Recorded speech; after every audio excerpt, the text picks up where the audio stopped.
Assalamualaikum dan salam sejahtera. Okey, untuk perkongsian kali ini aku nak kongsikan fungsi RTH ataupun Return to Home. Fungsi RTH ni amat penting bagi drone sewaktu kita melakukan penerbangan. Lebih-lebih lagi sewaktu drone berada jauh dari home point atau kita tak pasti kedudukan drone, dan paling penting sewaktu kecemasan. Jadi untuk fungsi RTH ni ada beberapa perkara yang perlu dititik beratkan sewaktu kita melakukan penerbangan.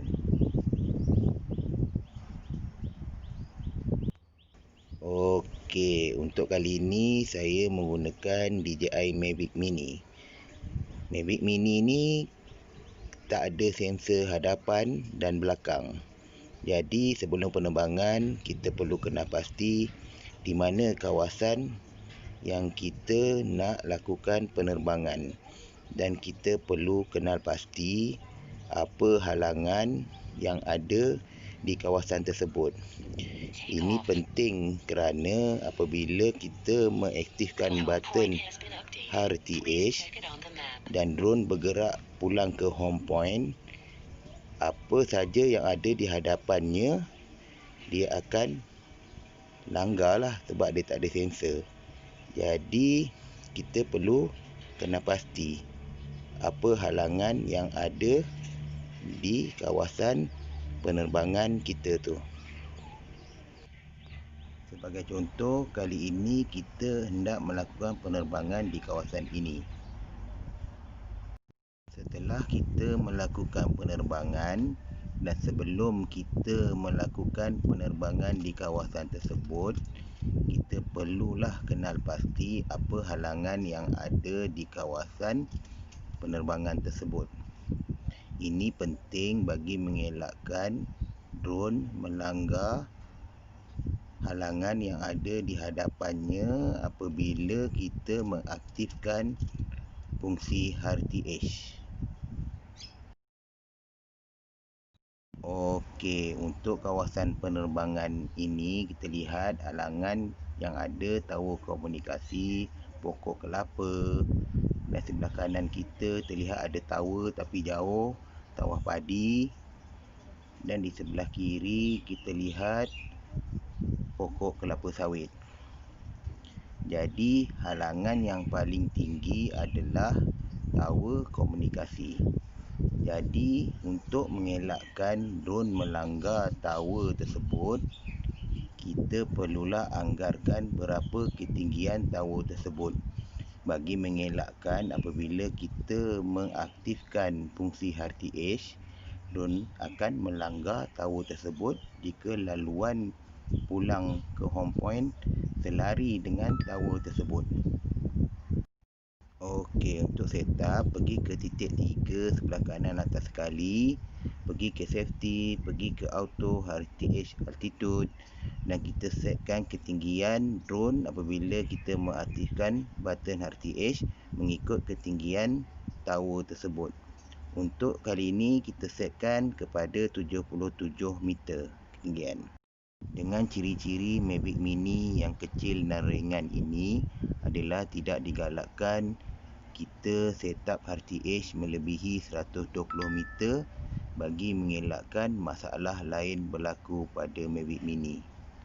Mengapa saya katakan fungsi RTH ni perlu kita titik beratkan sebelum kita melakukan penerbangan di kawasan yang kita inginkan? Ini penting kerana apabila kita mengarahkan drone pulang ke home point ataupun kita aktifkan fungsi RTH dan kebetulan laluan yang kita aktifkan drone tersebut untuk pulang selari atau setentang dengan halangan yang ada, maka kemalangan akan berlaku. Seperti tadi terlihat ada burung helang. Itu juga salah satu ancaman bagi drone sebenarnya. Ancaman-ancaman sebegini yang kemungkinan berlaku pada drone sebagai contoh burung helang, burung gagak, burung layang-layang. Burung helang kemungkinan tinggi dia akan menyerang drone apabila dia merasakan dirinya terancam. Begitu juga dengan gagak. Manakala burung layang-layang, ia gemar menghampiri drone ketika kita melakukan penerbangan. Sesudah kita merasakan keadaan tenang dan selamat untuk penerbangan, maka kita lakukanlah penerbangan dengan merakam video, mengambil gambar dengan keadaan tenang dan selamat.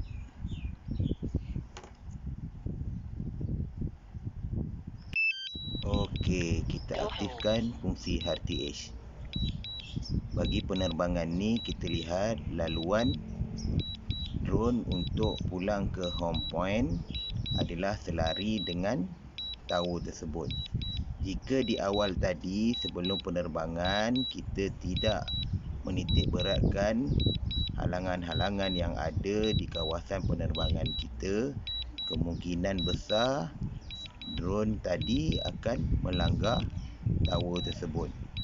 Jadi sebelum penerbangan, pastikan perkara-perkara yang telah saya sebutkan tadi diambil berat dan diberikan perhatian sewaktu kita melakukan penerbangan di sesuatu kawasan.